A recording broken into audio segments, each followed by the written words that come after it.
ज्याने आपल्या प्रदेशाची वाट लावली असे सगळे मुख्यमंत्री इकडे येणार, आमचे देखील मुख्यमंत्री इकडे येणार.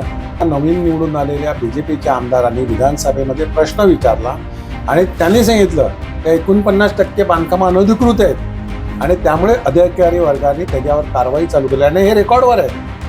नमस्कार, मी अजय वर्मा आणि आपण सगळे पाहता थिंकिंग ऑफ यूथ, विचार युवकांची. सध्या आपण प्रभाग क्रमांक 4च्या बहुजन विकास आघाडी या कार्यालयामध्ये उपस्थित आहे. आपल्या बरोबर बहुजन विकास आघाडी 4चे उमेदवार आजूजी पाटील म्हणजे संघटक सचिन बहुजन विकास आघाडीचे, ते स्वतः आपल्या बरोबर चर्चा करण्यासाठी उपस्थित आहे. चर्चा म्हणजे ज्या प्रकारे चुनावी बिगुल वाजलाय, ज्या प्रकारे प्रत्येक पक्ष एकमेकांवरती आरोप प्रत्यारोप करतो, या सर्व गोष्टीवरती थेट आजू पाटीलशी आपण चर्चा करणार आहे. आजू पाटीलजी नमस्कार. नमस्कार. काय म्हणतं, कशा प्रकारे जे पूर्ण आपलं वातावरण प्रचारादरम्यान आपण पाहत असाल, एकमेकांचे आरोप प्रत्यारोप अति मोठ्या प्रमाणात व्हायला चालू झाले, काय म्हणणं तुम्ही? बघा, निवडणूक आली का शेवटी आमच्यावर आरोप होणार. जो काम करतो त्याच्यावरच आरोप होतात, जो काहीच करत नाही त्याच्यावर आरोप होण्याचा प्रश्न येत नाही. त्यामुळे आता तुम्ही बघितलं असेल की ज्याने आपल्या प्रदेशाची वाट लावली असे सगळे मुख्यमंत्री इकडे येणार, आमचे देखील मुख्यमंत्री इकडे येणार आणि हितेंद्र ठाकूरांना पाडा, हितेंद्र ठाकूरांची सत्ता संपवा असे मोठे मोठे भाषणं केली जातील. कोणी इकडे विकासासाठी बोलणार नाही. गेले अनेक वर्ष हे सत्तेमध्ये आहेत महाराष्ट्रामध्ये. यांना कोणी विकास करण्यासाठी, वसई तालुक्यात विकास करण्यासाठी कोणी थांबवलेलं का? ह्यांचे कोणी हात बांधून ठेवलेले का? हे करू शकत होते का नाही विकास? मग ह्यांनी का केला नाही? वसई तालुका सोडा, पण बाजूचा पालघर असेल, भिवंडी असेल, कल्याण असेल, रायगडपर्यंतचा मुंबईच्या आजूबाजूचा जो परिसर आहे तो बकाल झाला. का झाला? तर मुंबईचा लोड बाजूच्या परिसरावर वाढेल म्हणून 1976 साली MMRDAची स्थापना झाली. MMRDAने काय करायचं होतं का, इन्फ्रास्ट्रक्चर जे आहे की या सगळ्या सुखसुविधा त्या आजूबाजूच्या प्रदेशाला द्यायला पाहिजे होता, कारण मुंबईचा लोड तिकडे वाढणार होता. आणि त्या MMRDAचे चेअरमन कोण असतात? तर मुख्यमंत्री असतात. या सर्व मुख्यमंत्र्यांनी सर्व पैसा खर्च कुठे केला? तर मुंबई महापालिका क्षेत्रातच केला. त्या महापालिकेला या पैशाची गरज नव्हती, कारण 50,000 करोडच्या वरती त्यांचं स्वतःचं बजेट आहे. असं असताना देखील यांनी काही स्वतःचे हितसंबंध जपण्यासाठी सगळ्याच मुख्यमंत्र्यांनी मुंबईमध्ये खर्च केला आणि आजूबाजूच्या परिसराला रायगडपासून ठाणा, भिवंडी, कल्याण, विरार, वसई विरारपर्यंत काहीही खर्च केला नाही. आणि हे ज्यावेळी आमच्या लक्षात आलं त्यावेळी लोकनेते हितेंद्र ठाकूर यांनी स्वर्गीय डावकरे साहेब यांच्यासोबत घेऊन आजूबाजूचे सगळे लोकप्रतिनिधींना एकत्र करून याविरुद्ध आवाज उठवला आणि त्यानंतरच मुंबईच्या बाहेर MMRDA खर्च करू लागली.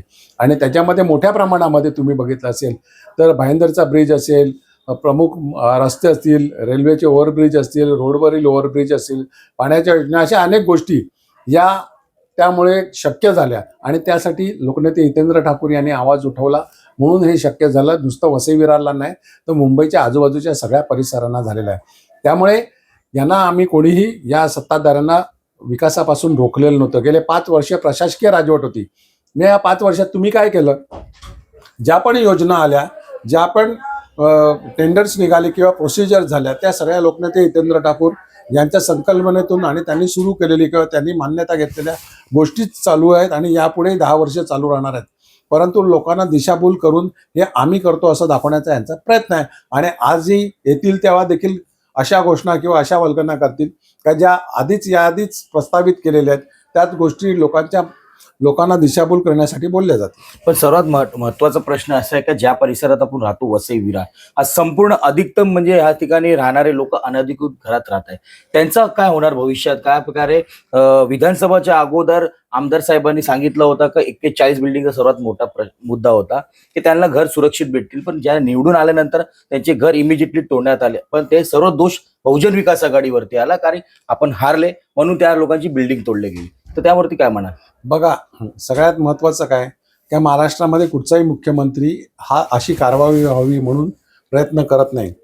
परंतु या नवीन निवडून आलेल्या बीजेपीच्या आमदारांनी विधानसभेमध्ये प्रश्न विचारला आणि त्यांनी सांगितलं की 49% बांधकामं अनधिकृत आहेत आणि त्यामुळे अधिकारी वर्गाने त्याच्यावर कारवाई चालू केली. आणि हे रेकॉर्डवर आहे. याने सांगितलं का नाही? यांनी सांगावं. रेकॉर्ड आहे. याने अधिवेशनामध्ये प्रश्न विचारलेला आहे का वसई तालुक्यामध्ये 49% अनधिकृत बांधकाम आहेत. त्यामुळे ह्यांनी असे प्रश्न विचारल्यामुळे शेवटी नाईलाजास्तव त्या अधिकाऱ्यांनी कारवाई सुरू केली आणि त्याच्यामध्ये लोकांना त्रास झाले. ह्यांची एक पद्धत आहे, पहिला आग लावायची आणि मग आज विझवतो असं दाखवायचा प्रयत्न करतात. ही यांची जुनी पद्धत आहे. परंतु असे इकडे रेल्वेच्या जागेवर राहणारे आहेत, फॉरेस्टच्या जागेवर राहणारे आहेत, त्या सगळ्यांच्या नावावर जागा करण्यासाठी लोकनेते हितेंद्र ठाकूर आणि बहुजन विकास आघाडीच्या पक्षाच्या कार्यकर्त्यांनी आणि प्रमुख नेत्यांनी ही सुरुवात केलेली आहे. त्याचा पाठपुरावा देखील चालवला आहे आणि मोठ्या प्रमाणामध्ये ह्या गोष्टी लवकरात लवकर पूर्तता होईल. त्याचप्रमाणे ज्या चाळी आहेत ओनरशिपच्या आहेत किंवा बिल्डिंग आहेत ओनरशिपच्या, परंतु त्याच्या नावावर अजून जागा झालेल्या नाहीत, तर त्या ठिकाणी त्यांचं नाव येण्यासाठी ज्या काही प्रोसिजर लागल्या, जी काय पाठपुरावा लागला, जी काय मागणी केलेली आहे, ही बहुजन विकास आघाडीने केलेली आहे. त्यामुळे त्याच्यात हळूहळू गोष्टी चालू झाल्या आहेत. काही ज्या गोष्टी आहेत, ज्यांच्या अधिकृत बिल्डिंग आहेत किंवा ज्यांचे रजिस्टर्ड डॉक्युमेंट आहेत, त्यांचा डीम कन्व्हिन्स होतो, परंतु ज्या चाळी आहेत, बैठ्या चाळी आहेत आणि ओनरशिपने घेतलेल्या आहेत, त्यांचा डीम कन्व्हिन्स होत नाही, तर त्यांच्या देखील इतर हक्कात नाव यावं, त्यांच्या नावावर जागा व्हावी, यासाठी बहुजन विकास आघाडीने याआधीच प्रयत्न चालू केले आणि त्याच्यात सक्सेस मिळत आहेत. तसंच SRA आणि क्लस्टर डेव्हलपमेंट यासारख्या योजना देखील बहुजन विकास आघाडीचे आमदार असताना त्यांनी त्याची सुरुवात केलेली आहे. लवकरात लवकर त्याची फळं तुम्हाला दिसतीलच का चांगल्या प्रकारे विकास होऊ शकतो नवीन डेव्हलपमेंट प्लॅनमध्ये. यामध्ये निश्चित चांगल्या गोष्टी आपल्याला सगळ्यांना मिळतील. सर्वात मोठं आहे की ज्या प्रकारे आता आपण सत्तेत नाहीये, बहुजन विकास आघाडी 35 वर्ष आपले आमदार होते, तर आमदारी सुद्धा नाहीये, महानगरपालिकामध्ये आता आपली सत्ता नाहीये. ज्या प्रकारे आपण सत्तेत नसताना त्यांची सत्ता राज्यात आहे, देशात आहे, राज्यात आहे, त्यानंतर त्यांचे पालकमंत्री सुद्धा आहे आणि येणाऱ्या टायमामध्ये होऊ शकतात. त्यांचा डायरेक्टली विश्वास आहे का ते महापालिका पण त्यांचे महापौर बसवणार. त्या सत्तेत आल्यानंतर ते लोकांना प्रचारमध्ये सांगताय का OC मिळवून देणार आहे, शास्ती माफ होणार आहे आणि ज्या घरात अनाधिकृत राहत आहे त्या लोकांचं घर क्लस्टर डेव्हलपच्या अंतर्गत ते चांगल्यापणे निर्माण करा. बहुजन विकास आघाडी कशा प्रकारे करू शकतो? बघा, या गोष्टी आहेत ना, म्हणून मी सांगितलं का हे सगळं एक तर 35 वर्षामध्ये यांना कार्यकर्ते तयार केले नाही, भाड्याचे कार्यकर्ते अजून त्यांच्याकडे आहेत, बरोबर आहे. 35 वर्षात त्यांना उमेदवार तयार करताना आले, ते इकडून तिकडूनचे उमेदवार चोरतात. आता हे मुद्दे देखील चोरायला लागलेले आहेत की शास्ती माफ करण्याची गोष्ट अजितदादा पवार माजी उपमुख्यमंत्री यांच्याशी बोलून ती प्रोसिजर चालू पण झालेली आहे, बरोबर आहे. तो मुद्दा चोरायला लागलेला आहे. क्लस्टर डेव्हलपमेंट आणि हा जो विषय आहे, हा देखील प्रोसिजर कधीच चालू झाला आहे, हा देखील बहुजन विकास आघाडीचा मुद्दा चोरून स्वतःच्या नावावर खपवण्याचा प्रयत्न ते करतात.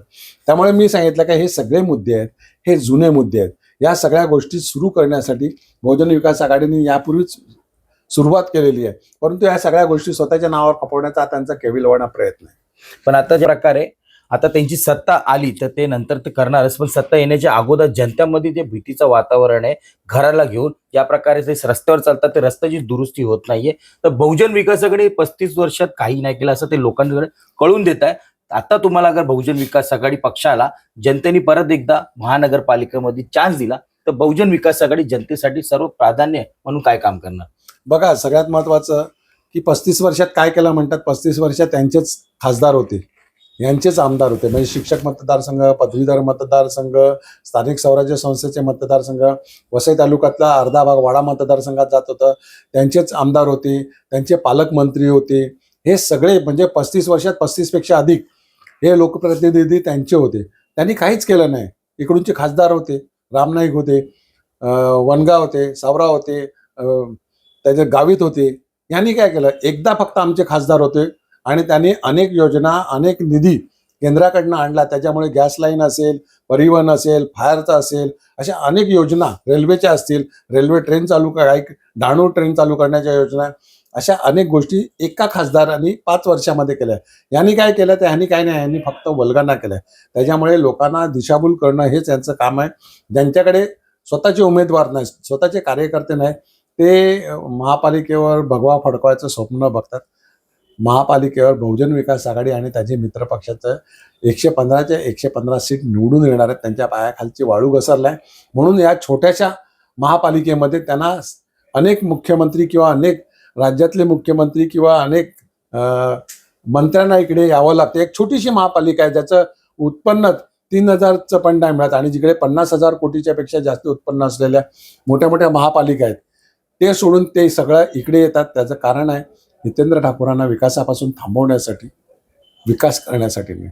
शेवटचं आता ज्या प्रकारे आम्ही काल तुमचे विरोधक म्हणजे भारतीय जनता पार्टीचे महेश पाटील यांच्याकडनं आपण चर्चा केली, तर चर्चेमध्ये त्यांनी सांगितलं का तुम्ही त्यांच्यासमोर उभे आहे, म्हणजे आजू पाटील त्यांच्यासमोर उभे आहे, त्या पार्टी घेण्यासाठी फॉर्म स्वतः हितेंद्र ठाकूरने त्याला कॉल केला. हा संपूर्ण विषय काय?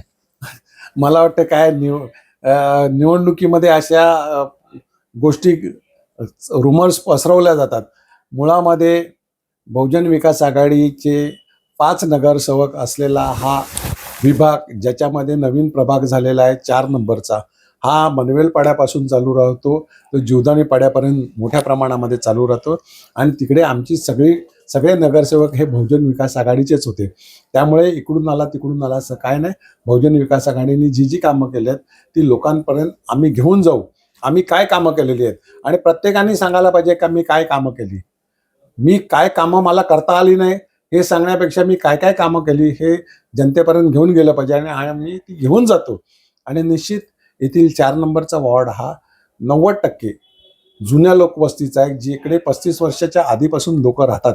त्यामुळे त्यांना सगळ्यांना माहिती आहे का वसई विरार काय होतं आणि आता काय झालं आणि कोणीही कामं केली आणि कोण कार्यरत आहे. लोकांच्या प्रश्नाला 365 दिवस 24 तास कोण उपलब्ध असतो हे येथील जनतेला माहिती आहे. कारण हा इकडे 90% पेक्षा जास्त लोक हे स्थानिक आहेत. धन्यवाद. बघितलं, हे होते अजयजी पाटील. ज्या प्रकारे आपले सर्व प्रश्नांचे उत्तर ह्यांनी दिलेले आहे. पण सर्वात मोठा प्रश्न आहे की ज्या प्रकारे आता उद्या स्वतः महाराष्ट्र राज्याचे मुख्यमंत्री देवेंद्र फडणवीसजी ह्या ठिकाणी वसई विरारमध्ये प्रचारासाठी येणार आहे, त्यासाठी कशा प्रकारची घोषणा होणार या सर्व गोष्ट आपलं बघण्यासारखं असेल.